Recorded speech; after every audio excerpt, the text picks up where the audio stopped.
All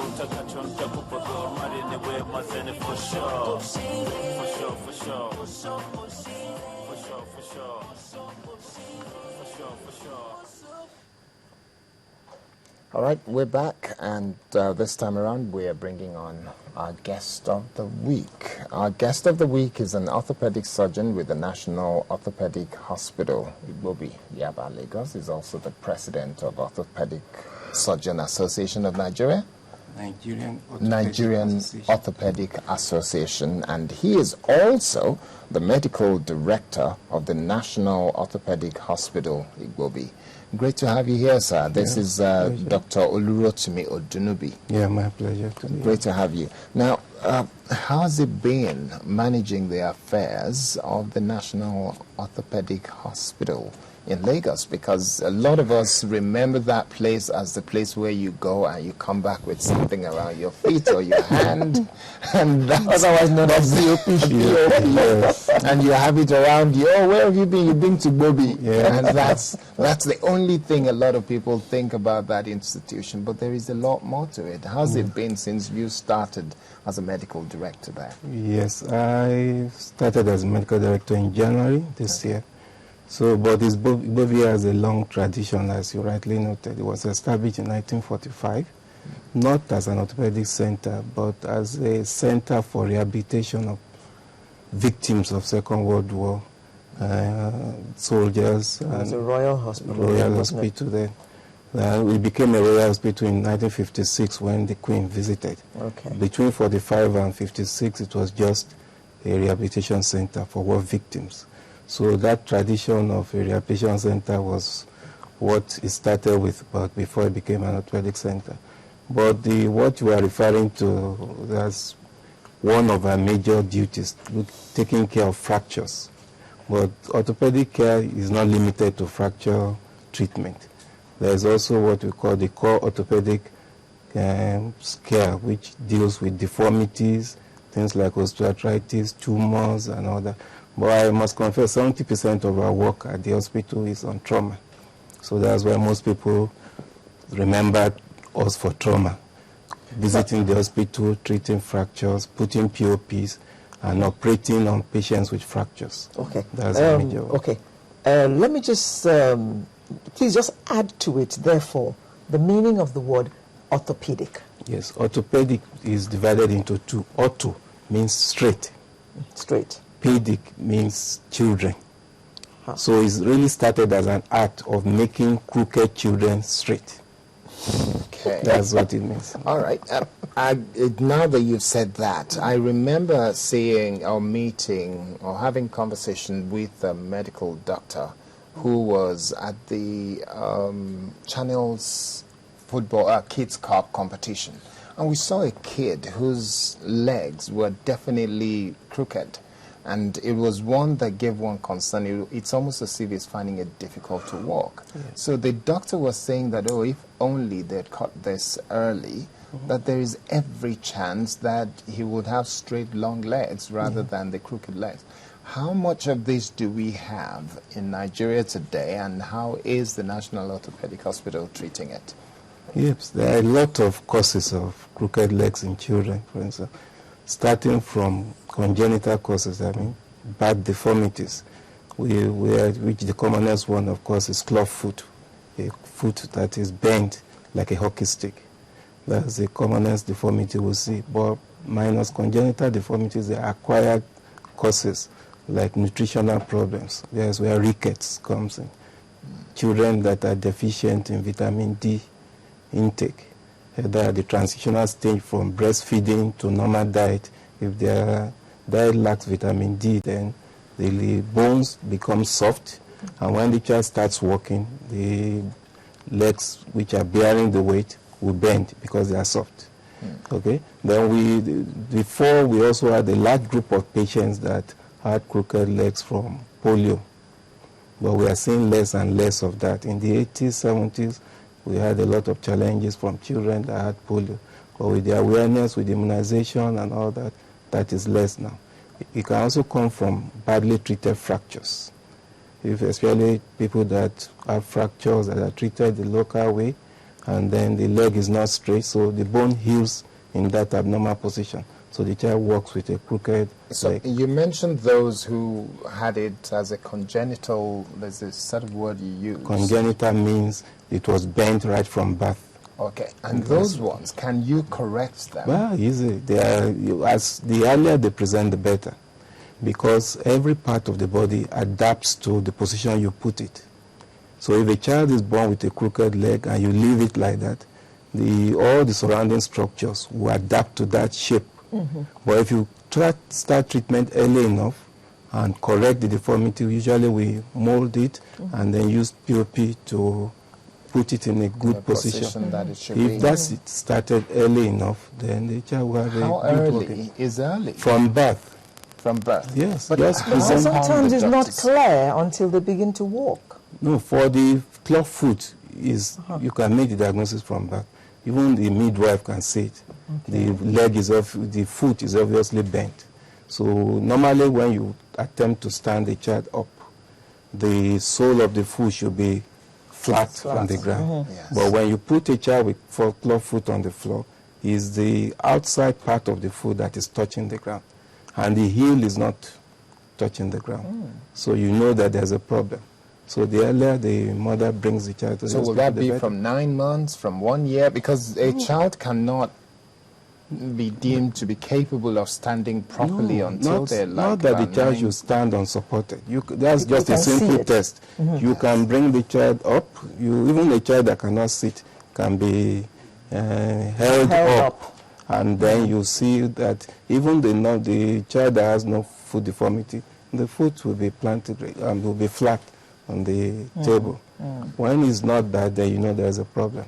And so the earlier the the child is brought to the hospital, the better. All right. Now, hospitals, we always complain about the health sector in Nigeria and how the standards have dropped.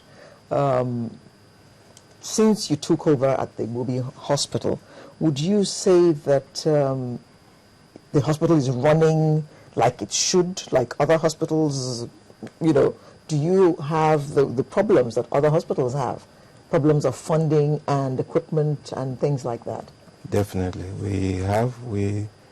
It's a government hospital, so it works with the government budget, although the government has also given us permission to partner with the private sector, especially this present government.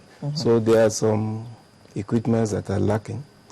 There are some basic equipments we need, for instance, things like computerized tommogram, CT scan, MRI, magnetic resonance imaging, that are considered in this day and age as basic investigative tools in orthopedic care that are not available. So we're ready to partner with people who can provide such care. Right now, what we do for patients who need such services is to take them out with ambulance and get those services in private hospitals or other government hospitals. So that is not optimal. Yes. So, how successful has your partnership been with private sector? yep, right now we have ongoing projects with private sector, like the Digital X-ray Center. Is run by a private organization. We have a company that is trying to automate services of the hospital in terms of IT. Okay. And then deploying IT facilities in all the departments of the hospital. So that is still in the preliminary stage. But we have other partnership with friends of the hospital, partnership in terms of paying for the care of the indigent patients or patients that cannot afford hospital care. This group of patients, for instance, what normally happens is that we treat them, they are not able to pay, the hospital loses revenue, and therefore you don't have funds to keep the service at the level you want.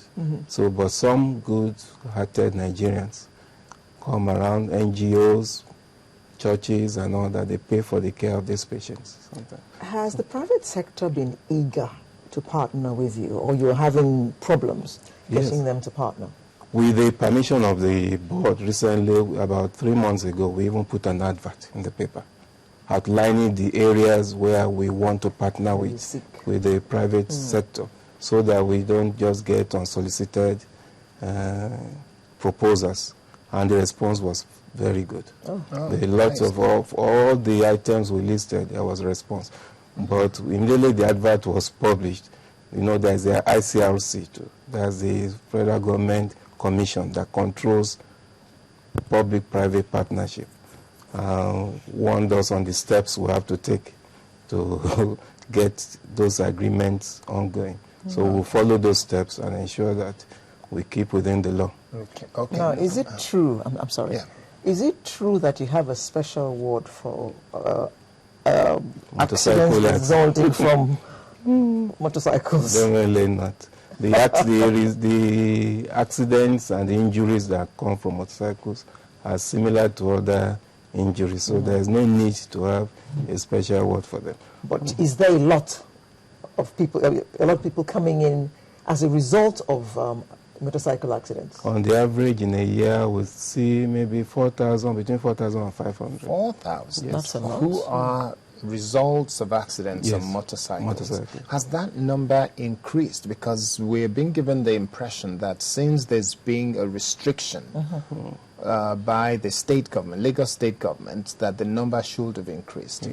Decreased. Or decreased, rather. Decreased.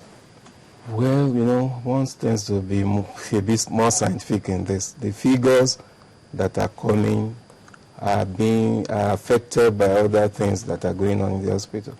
If you read the figures, maybe like an apparent decrease.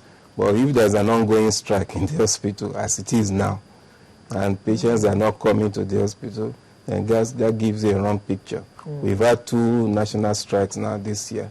So it's difficult. So, but over a long-term period, we'll look at it, because the ban was just last year, if I'm correct. Yes. So what we should do is look at the last 5 years and look at the next 2-3 years and see whether we then have do a figure. comparative Yes. analysis. So Okay, well, I was just going to ask you then that what's the capacity of your hospital when it was built in 1946? Yes, 45. 45. When it was built in 1945, what was the capacity then? And how much expansion have you had over the years? What's the capacity now? Okay.